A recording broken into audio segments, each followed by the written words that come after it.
So, hi friends. Today we will discuss investment multiplier. ठीक है ना, क्या पढ़ने वाले हैं हम आज? Investment multiplier. ठीक है ना, जैसा कि नाम ही से हमें पता चल रहा है कि हमारा इन्वेस्टमेंट कितनी बार मल्टीप्लाई हो रहा है, कितनी बार मल्टीप्लाई हो रहा है कि नहीं? तो ये जो इन्वेस्टमेंट मल्टीप्लायर है ना, वो बहुत इंपॉर्टेंट कंट्रीब्यूशन है। किसका कंट्रीब्यूशन है भाई? इन्वेस्टमेंट मल्टीप्लायर जेम केन्स का। ठीक है ना, जेम केन्स का ये बहुत इंपॉर्टेंट कंट्रीब्यूशन है। इन्वेस्टमेंट मल्टीप्लायर, इन्वेस्टमेंट मल्टीप्लायर क्या है भाई? इन्वेस्टमेंट मल्टीप्लायर जैसा कि नाम से पता चल रहा है, हमारा इन्वेस्टमेंट कितनी बार मल्टीप्लाई हो रहा है। जैसे मनी मल्टीप्लायर अगर शायद आपने पढ़ा है, तो हमारा मनी कितनी बार मल्टीप्लाई हो रहा है, उसमें ये पढ़ना था। हमें यहाँ पढ़ना है कि इन्वेस्टमेंट हमारा कितनी बार मल्टीप्लाई हो रहा है। ठीक है ना? तो अकॉर्डिंग टू केन्स, केन्स का यह मानना था कि हमारा जो इनिशियल इंक्रीमेंट है ना इन्वेस्टमेंट में, जो मेरा इन्वेस्टमेंट इंक्रीज हो रहा है ना, इनिशियल इंक्रीमेंट जो हो रहा है, बढ़ रहा है, हमारा इन्वेस्टमेंट इंक्रीज हो रहा है, तो उससे जो फाइनल इनकम कितनी बार मेरा बढ़ रहा है, कितने टाइम चेंज हो रहा है फाइनल इनकम। मतलब क्या कह रहा है ना, ये पॉइंट देखिए, थोड़ा ध्यान से समझने का है कि केन्स बिलीव करते हैं, केन्स का ये मानना है जो हमारा इनिशियल इंक्रीमेंट हो रहा है ना, इन्वेस्टमेंट में इंक्रीज हो रहा है ना, एडिशन हो रहा है ना इन्वेस्टमेंट में, उससे हमारा फाइनल इनकम कितनी बार बढ़ रहा है। ठीक है ना, कितना बार इंक्रीज हो रहा है, उसके कारण फाइनल इनकम कितनी बार इंक्रीज हो रही है। ठीक है ना? मल्टीप्लायर एक्सप्रेस करता है, क्या एक्सप्रेस करता है भाई? रिलेशनशिप, किसके किसके बीच रिलेशनशिप ये एक्सप्रेस करता है। मल्टीप्लायर एक्सप्रेस करता है रिलेशनशिप किसके बीच में? इनिशियल इंक्रीमेंट इन इन्वेस्टमेंट या चेंज इन इन्वेस्टमेंट के कारण कितना चेंज हो रहा है हमारा एग्रीगेट इनकम। अगर हम, और जैसे मान मान लीजिए कि 500 से हमारा इन्वेस्टमेंट बढ़ रहा है, तो कितना उस इन्वेस्टमेंट जो हमारा 500 से बढ़ रहा है, उसके कारण हमारा जो एग्रीगेट इनकम है ना, वो कितना बढ़ रहा है, यही बता रहा है हमें मल्टीप्लायर, है कि नहीं? अब आते हैं, जैसा कि हमने पहले भी बताया आपको अभी, कि इन्वेस्टमेंट मल्टीप्लायर जो है ना, पहले तो के से डिनोट होता है, और यह बताता है रिलेशनशिप या ratio increase in national income. बढ़ रहा है हमारा नेशनल इनकम किसके कारण? Due to increase in investment. Change in investment के कारण चेंज इन नेशनल इनकम आ रहा है, नेशनल इनकम बढ़ रहा है, नेशनल इनकम में चेंज आ रहा है, तो वही हमें मल्टीप्लायर बताता है, इन्वेस्टमेंट मल्टीप्लायर बताता है, जिसका कि बहुत प्यारा सा फॉर्मूला है, जो कि के डिनोट कर रहा है मल्टीप्लायर को। डेल्टा वाई, हमारा delta Y change in national income को डिनोट कर रहा है, और इंक्रीज इन नेशनल इनकम को डिनोट कर रहा है। डेल्टा आई हमारा इन्वेस्टमेंट को या चेंज इन इन्वेस्टमेंट को डिनोट कर रहा है। ठीक है ना? अब इतना चीज हम समझ गए। अब हम समझते हैं कि मल्टीप्लायर एंड एमपीसी का क्या रिलेशन है। मल्टीप्लायर एंड एमपीसी का क्या रिलेशन है? तो आपको पता होना चाहिए कि मल्टीप्लायर और एमपीसी का ना डायरेक्ट रिलेशन है। क्या रिलेशन है भैया? डायरेक्ट रिलेशन है। कैसे डायरेक्ट रिलेशन है? एमपीसी अगर बढ़ता है ना, डायरेक्ट रिलेशन का मतलब, एमपीसी अगर बढ़ता है तो हमारा जो है ना मल्टीप्लायर भी बढ़ेगा, मल्टीप्लायर भी बढ़ेगा। क्यों? क्यों बढ़ेगा? आखिर क्यों बढ़ेगा, ये सवाल आ रहा है कि क्यों बढ़ेगा। तो हम जानते हैं कि एमपीसी का क्या है ना, एमपीसी का क्या है ना, ratio of change in consumption due to change in income.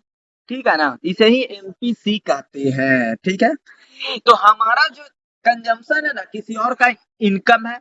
ठीक है, हम जो कंज्यूम कर रहे हैं, हम अगर 100 रुपया कमा रहे हैं, उसमें से 80 रुपया कंज्यूम कर रहे हैं, 20 हम सेव कर रहे हैं, तो 80 जो कंज्यूम कर रहे हैं ना, वो किसी और के लिए 80 हमारा इनकम है। वो क्या करेगा, इस पैसे को कहीं ना कहीं इन्वेस्ट करेगा, या कुछ पैसा उससे सेव करेगा और कुछ इन्वेस्ट करेगा। तो इससे हमारा क्या हो रहा है, मल्टीप्लायर बढ़ रहा है कि नहीं? वो इन्वेस्ट करेगा, फिर इन्वेस्ट करेगा, वैसे ही रोटेट होते रहता है इकोनॉमिक मनी। तो इन्वेस्टमेंट बढ़ेगा, तो इन्वेस्टमेंट फिर बढ़ेगा, तो फिर हमारा इंक्रीज होगा इनकम में, पीपल का इनकम में इंक्रीज होगा, है कि नहीं?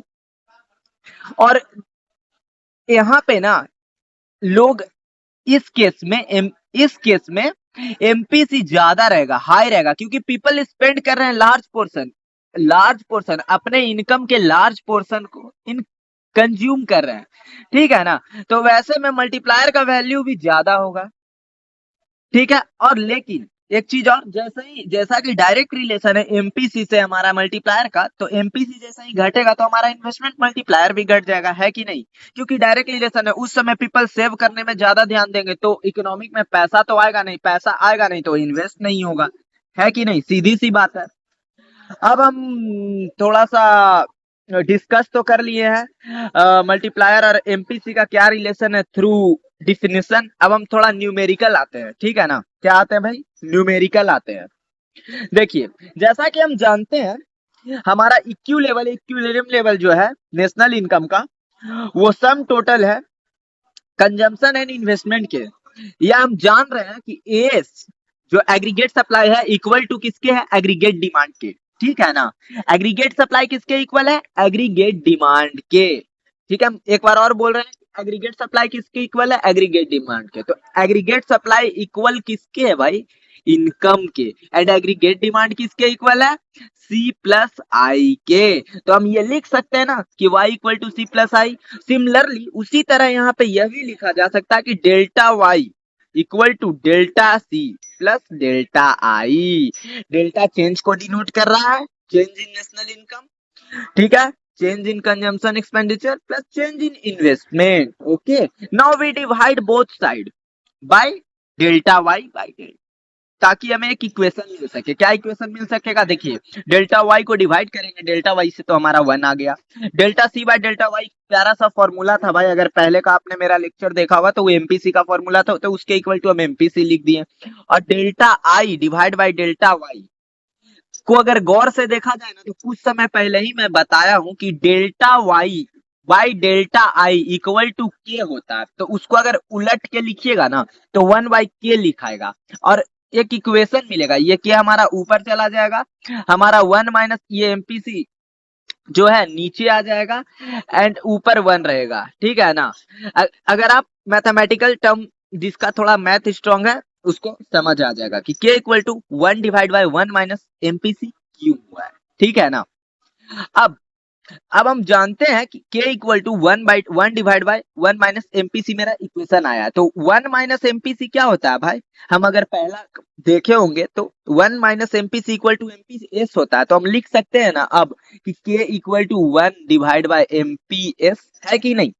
तो जो मल्टीप्लायर है ना डायरेक्टली रिलेटेड तो है एमपीसी से, इससे हमें यह भी पता चला कि मल्टीप्लायर डायरेक्टली रिलेटेड है एमपीसी से, लेकिन लेकिन इनवर्सली रिलेटेड है एमपीएस से। कैसे, कैसा कि हम पहले भी बताएं कि अगर एमपीसी बढ़ रहा होगा तो इन्वेस्टमेंट हमारा घट रहा होगा, या मल्टीप्लायर हमारा घट रहा होगा, लेकिन एमपीसी अगर बढ़ रहा होगा तो मल्टीप्लायर भी हमारा बढ़ रहा होगा, ठीक है ना। ठीक है, तो अब देखते हैं मैक्सिमम वैल्यू अब क्या है मल्टीप्लायर का। अब तक हमने ये सब देख लिया, अब हम देखते हैं मैक्सिमम वैल्यू क्या है मल्टीप्लायर का। मैक्सिमम वैल्यू क्या है, मल्टीप्लायर का मैक्सिमम वैल्यू 1 है। ये 1 कब आएगा, जब हमारा एमपीसी जो है ना 0 रहेगा। और एमपीसी 0 कब रहेगा, जब इकोनॉमिक में सेव ही हो रहा है, पूरा इनकम सेव कर रहे हैं भाई लोग। लोग सेव पे ज्यादा फोकस कर रहे हैं, कंज्यूम कर ही नहीं रहे, nothing to spend as consumption expenditure, तब हमारा एमपीसी 0 रहेगा। So there will be no further increase in income. तो इसके कारण क्या होगा ना, एमपीसी जब 0 है, लोग खर्च करेंगे नहीं तो इन्वेस्टमेंट होगा नहीं, इन्वेस्टमेंट होगा नहीं तो इंक्रीज इन नेशनल इनकम होगा नहीं। तो अब क्या होगा ना, तो अब क्या होगा, as a result the total increase in income delta Y किसके इक्वल हो जाएगा, रिलीज इन इन्वेस्टमेंट। तब हम इन्वेस्टमेंट बेच बेच के खाने लगेंगे लोग, है कि नहीं। तो रिलीज करेंगे अपने इन्वेस्टमेंट को, ठीक है। तो here the value of multiplier किसके इक्वल हो जाएगा, 1 के। चलिए समझते हैं कैसे, न्यूमेरिकल टर्म में। न्यूमेरिकल टर्म में k equal to 1 divide by 1 minus MPC, जैसा कि हम पहले भी देख चुके हैं कैसे आया है ये चीज। अब व्हेन जब एमपीसी 0 रहेगा तो हम क्या कर सकते हैं ना, k equal to 1 divide by 1 minus MPC की जगह पे 0 रख दीजिए, तो 1 equal to 1 divide by 1 minus 0 equal to 1। ये तो सिंपल सा मैथ है, सबको समझ आ रहा होगा। इसको डिवाइड करेंगे तो देन वी फाइंड 1, ठीक है ना। तो हमारा जो मैक्सिमम वैल्यू ऑफ मल्टीप्लायर 1 कैसे आया, हम समझ सकते, हम अब कह सकते हैं कि आप लोग का ये चीज क्लियर हो गया होगा। तो थैंक यू आज के लिए।